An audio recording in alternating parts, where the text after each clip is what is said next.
ஒளியில் இருக்கும் என்னுடைய மதிப்புக்குரிய படைப்பாளிகளே, என் அன்பு மகன் பாலா, இங்கு வருகை தந்திருக்கக்கூடிய இந்த விழாவுக்கு வருகை தந்திருக்கக்கூடிய அனைவருக்கும் என்னுடைய காலை வணக்கங்கள்.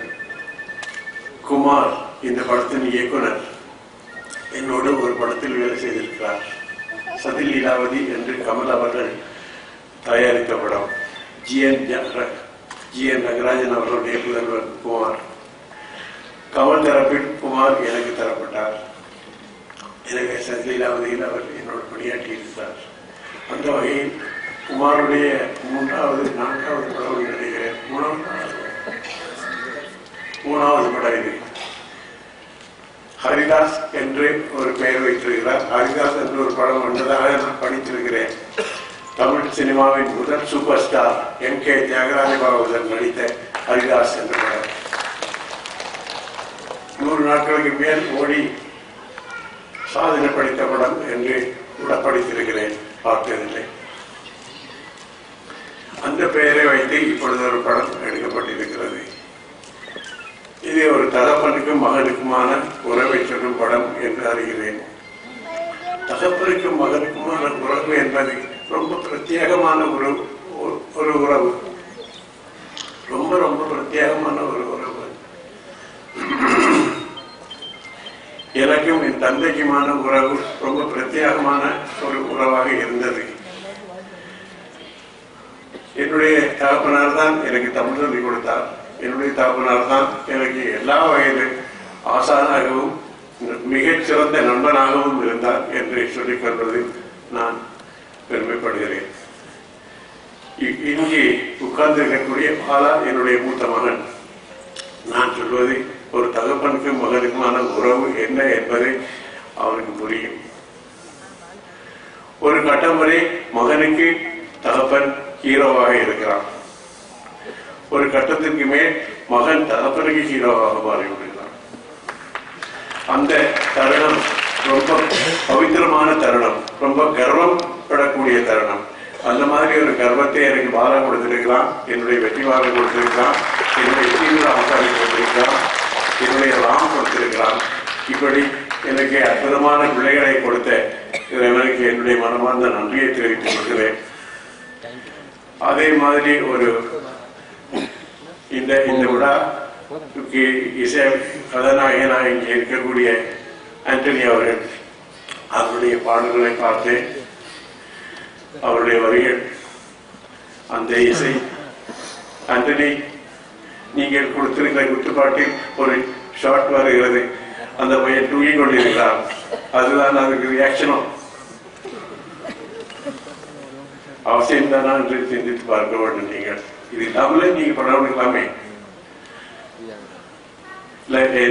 மனசுல பட்டதை சொன்னேன், தப்பா இருந்த மன்னிக்கணும். அந்த படத்திலேயே அந்த பாட்டு நடக்கிறப்ப ஒரு பையன் தூங்கிட்டு இருக்கான். இந்த படத்துல முக்கியமான கதாபாத்திரம். இயக்குனர் தெரிஞ்சு வச்சாரா தெரியாம வச்சாரா எனக்கு தெரியல. நாளைய இயக்குநர்கள் அவர்கள் அற்புதமா தமிழ் சினிமாவை இன்னும் ஒரு இடத்திற்கு எடுத்து சென்று கொண்டிருக்கிறார்கள். ஏற்கனவே அதை எடுத்து சென்று விட்டார்கள். சில விஷயங்களை தவிர்த்தால் நம்முடைய தமிழ் சினிமா உலக தரத்திற்கு, உலக சினிமா என்று பேசப்படும் அந்த வரிசையில் இடம்பெறும், நிச்சயமாக இடம்பெறும் என்று என்னும் விஷயத்தில் எனக்கு நம்பிக்கை இருக்கிறது. அப்புறம் இதில் ஒளிப்பதிவு செய்திருக்கக்கூடிய ரத்னவேல் எனக்கு மிக மிக பிடித்த ஒளிப்பதிவாளர்களும் இந்திய ஒளிப்பதிவாளர்களும் ஒருவர். I'm a great fan of you, Ratnavelu. I'm a great fan of you. I'm very happy that you are here. And அற்புதமான ஒளிப்பதிவாளர்களை கொண்டது தமிழ் சினிமா.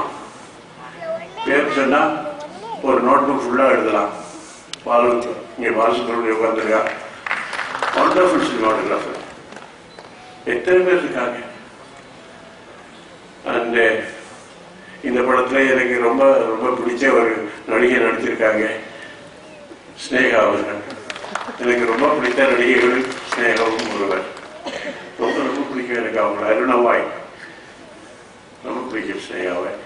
அப்புறம் கிஷோர் என்னுடைய வெற்றிமாறனுடைய படத்துல முதல் படத்துல இருந்து அவர் நான் படம் பண்ணிக்கிட்டு வர்றேன்.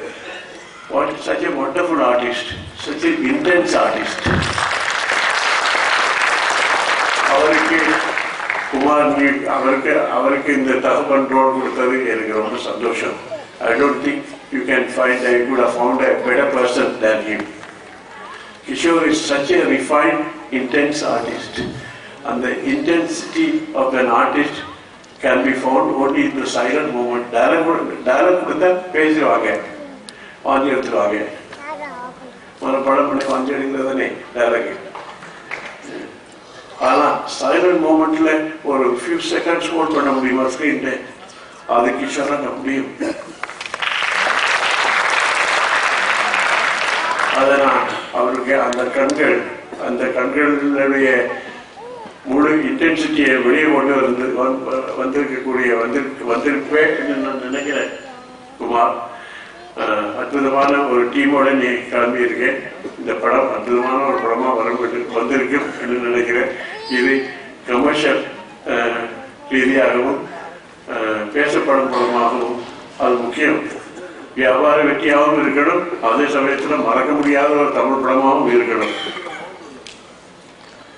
இட்ஸ் எ வெரி ட்ரிக்கி சமாச்சாரம். வியாபார வெற்றியும் கலா வெற்றியும் முக்கியமான தமிழ் சினிமா என்று சொல்லப்பட்ட அந்த பட வரிசையில உங்களுடைய படம் இருக்கணும்னு நான் எதிர்பார்க்கிறேன்.